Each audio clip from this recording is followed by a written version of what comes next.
Huwag magpadala sa mga sagabal sa iyong mga pangarap. Para sa mabuhay tayo na po't magkapet padasal.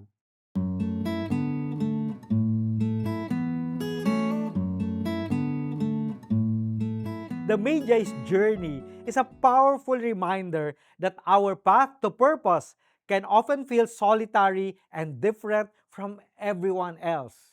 These wise men followed their own star without letting the confusion and indifference of a whole city like Jerusalem distract them.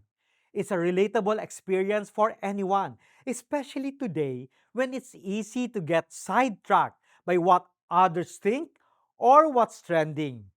Like the Magi, we each have our own unique passions, goals, and beliefs, our own star to follow. Staying focused on that path requires a quiet confidence and a firm resolve, even when those around us are confused or apathetic. It's about tuning out the noise and trusting in our own journey. Kaya manalangin po tayo. Mahal na Panginoon, naway ipagkaloob mo sa amin ang biyaya na sundan ang hangarin mo sa amin ng may matatag na pananampalataya at taos-pusong pagtugon. Amen.